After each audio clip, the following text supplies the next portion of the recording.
Assalamualaikum warahmatullahi wabarakatuh. Anak-anakku yang soleh dan solehah, who are you today? Hopefully you are always healthy and happy. Get in touch again with me in mathematics class. In this meeting, we will learn about simple interest.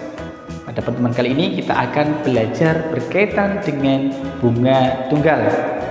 For that, before we start our lesson today, let's pray basmalah first. Bismillahirrahmanirrahim. Setelah mempelajari materi kali ini, diharapkan yang pertama, anak-anak dapat memahami tentang konsep bunga tunggal. Dan yang kedua, tentunya diharapkan anak-anak dapat menyelesaikan permasalahan yang berkaitan dengan bunga tunggal. Untuk itu, mari langsung saja kita simak penjelasan berikut ini. Check it out. Anak-anakku yang hebat, di dalam kegiatan ekonomi dan keuangan, tentunya kita tidak akan lepas dari perhitungan matematika. Kadangkala seorang pengusaha dalam menjalankan usahanya harus berurusan dengan bank. Terkadang bank tersebut digunakan untuk menyimpan uang, kadang pula untuk tempat meminjam uang guna menjadi modal dalam menjalankan usahanya. Di lingkungan sekitar kita, sering kita jumpai bahwa seseorang membeli mobil secara angsuran dengan bunga 10% per tahun, atau seseorang meminjam uang di bank dengan bunga 2% per bulan. Jadi kata bunga bukanlah kata yang asing di telinga masyarakat Indonesia. Secara umum, bunga dapat diartikan sebagai jasa berupa uang yang diberikan oleh pihak peminjam kepada pihak yang meminjamkan modal atas persetujuan bersama. Ada kalanya juga bunga dapat diartikan sebagai jasa berupa uang yang diberikan oleh pihak bank kepada pihak yang menabung atas persetujuan bersama. Dalam dunia ekonomi, sebenarnya terdapat bunga majemuk dan bunga tunggal. Namun, bunga yang akan dibahas dalam materi kali ini hanya berkaitan dengan bunga tunggal saja. Sehingga jika ada istilah bunga pada materi kali ini, yang dimaksudkan adalah bunga tunggal, di mana besarnya bunga biasanya berbeda untuk setiap bank, sesuai dengan kebermanfaatan, uang, dan kesepakatan kedua pihak. Okay, good student, to understanding about simple interest, let's look at the illustration on the following problem. Untuk memahami materi tentang bunga tunggal, mari kita simak ilustrasi permasalahan berikut ini. Pak Budi meminjam uang di bank sebesar 1 juta rupiah selama 6 bulan dengan bunga 24% per tahun. Selama 6 bulan tersebut, Pak Budi diberikan syarat harus membayar secara angsuran selama 6 kali atau setiap bulan 1 kali angsuran, dengan besar tiap angsuran adalah modal ditambah bunga dibagi 6. Pada kasus tersebut, 24% per tahun merupakan bunga dari pinjaman Pak Budi, di mana besarnya bunga dinyatakan dalam bentuk persen. Ingat, 24% per tahun semakna dengan 24 per 1 tahun. Di mana kata 24% per tahun ini semakna dengan 2% per bulan, karena dalam 1 tahun sama dengan 12 bulan. Anak-anakku yang hebat, dengan pengumuman ini kita bisa menyajikan persentase bunga dalam berbagai macam satuan yang lain, seperti per bulan, per 3 bulan, per 6 bulan, dan lain sebagainya.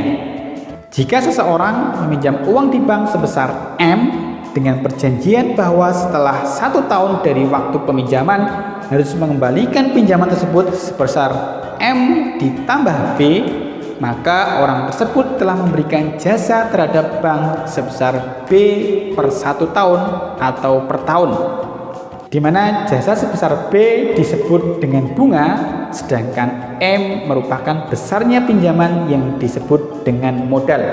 Selanjutnya, misalkan dari suatu pinjaman dihitung persentase bunga terhadap besarnya modal atau pinjaman, maka besarnya bunga per tahun dirumuskan dengan persentase bunga dikalikan dengan modal atau pinjaman. Lebih umum lagi, jika besarnya bunga ingin dihitung dalam satuan bulan, maka dapat dicari dengan rumus 1/12 dikalikan persentase bunga per tahun dikalikan besarnya modal atau pinjaman.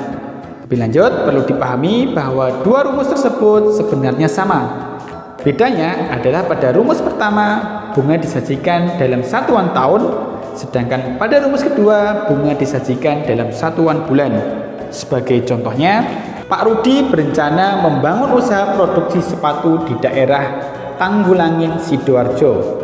Untuk memenuhi kebutuhan modalnya, Pak Rudi berencana meminjam uang di bank sebesar 200 juta dengan jangka waktu peminjaman selama 1 tahun atau 12 bulan. Ada 2 bank yang menawarkan bantuan modal kepada Pak Rudi. Bank pertama memberikan bunga sebesar 20% per tahun, sedangkan bank kedua memberikan bunga sebesar 2% per bulan.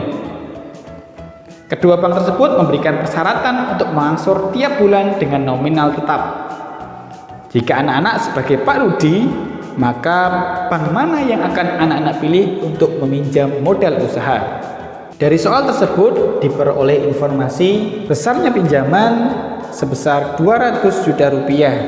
Persentase bunga untuk bank pertama sebesar 20% per tahun, sedangkan persentase bunga untuk bank kedua sebesar 2% per bulan. Yang ditanyakan adalah pilihan bank untuk meminjam modal.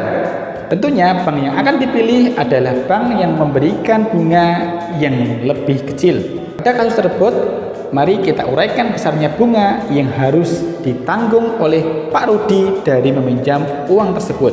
Di mana bunga di bank pertama sama dengan 20% dikalikan 200 juta sama dengan 40 juta selama 1 tahun. Sedangkan bunga di bank kedua sama dengan 2% dikalikan 200 juta sama dengan 4 juta selama 1 bulan.